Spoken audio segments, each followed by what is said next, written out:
Disclaimer: This channel does not promote any violent, harmful, or illegal activity. All content provided by this channel is meant for an educational purpose only. আবারও বড়সড় ভাঙন মালদা জেলা কংগ্রেসের।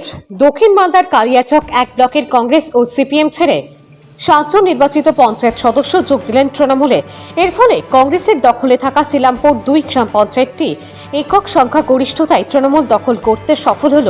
বুধবার দুপুরে মালদা শহরের station road সংলগ্ন তৃণমূলের জেলা কার্যালয়ে এই যোগদান কর্মসূচি অনুষ্ঠিত হয়। উপস্থিত ছিলেন তৃণমূলের জেলা সভাপতি তথা বিধায়ক আব্দুর রহিম বকশি সহ কালিয়াচকের ব্লক সভাপতি শারিউল শেখ সহ কালিয়াচক এক ব্লকের দলীয় নেতৃত্বরা।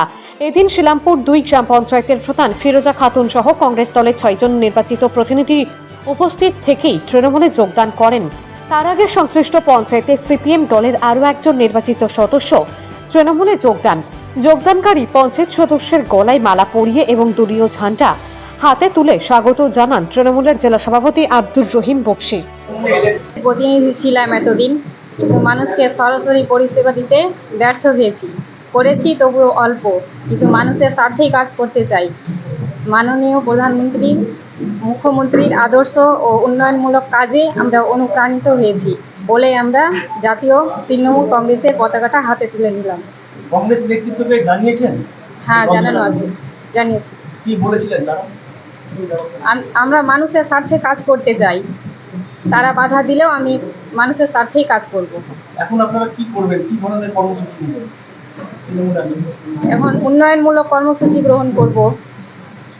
আপনার নাম আর ডেজিগনেশন? আমার নাম হচ্ছে ফিরোজা খাতুন, শ্রীরামপুর 2 প্রধান।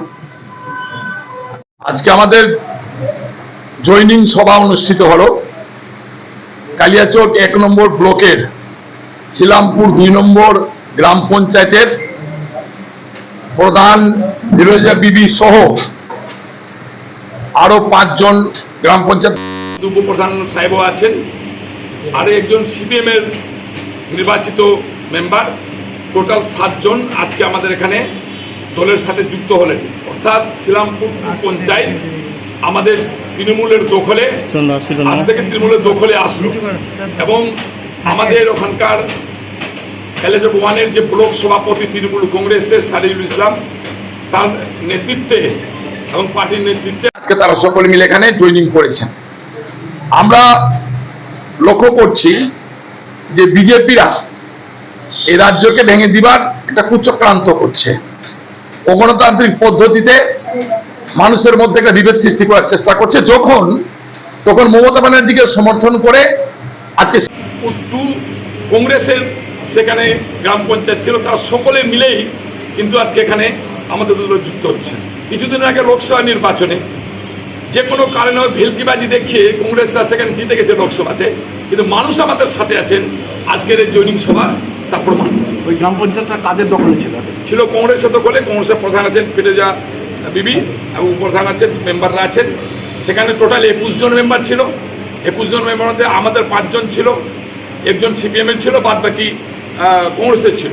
তার মধ্যে কংগ্রেসের আজকে এখানে 6 জন আমাদের সাথে যুক্ত হলেন, একজন সিপিএমের যুক্ত হলেন, আর বাদ বাকি যারা কংগ্রেস থেকে গেছেন আমাদের সাথে ফোনে কথা হয়েছে, তারা একটু অসুবিধার কারণে আসতে পারেননি। ওখানে আর অন্য কোনো দলের মেম্বার থাকবে না। 21 জন মেম্বারই আগামী দিনে তৃণমূলের পতাকা তুলে থাকবে। আজকে কংগ্রেস থেকে 6 জন, সিপিএম থেকে 1 জন এবং যারা কয়েকজন আছে ফোন করেছিল, ওরা কাজ আছে বলে আসতে পারেনি, যা পরে ওরা যোগদান করে নিবে। ওখানে আমাদের 21 জন মেম্বার শ্রীরামপুর 2 অঞ্চলে কালিয়াচক ব্লক সুজাপুর বিধানসভার অন্তর্গত পড়ে, সেখানে 21 জন মেম্বার টোটাল। তার মধ্যে আমাদের 5 জন ছিল এবং আজকে 7 জন প্রধান, উপপ্রধান এবং মেম্বার সহ আজকে আমাদের তৃণমূল কংগ্রেস যোগদান করলেন এবং আমাদের আজ থেকে শ্রীরামপুর 2 অঞ্চলে তৃণমূল কংগ্রেসের প্রধানটা আজকে আমরা গ্রহণ করলাম। আপনার নাম? আমার নাম মোহাম্মদ শারিউল শেখ, কালিয়াচক ব্লক তৃণমূল কংগ্রেসের সভাপতি।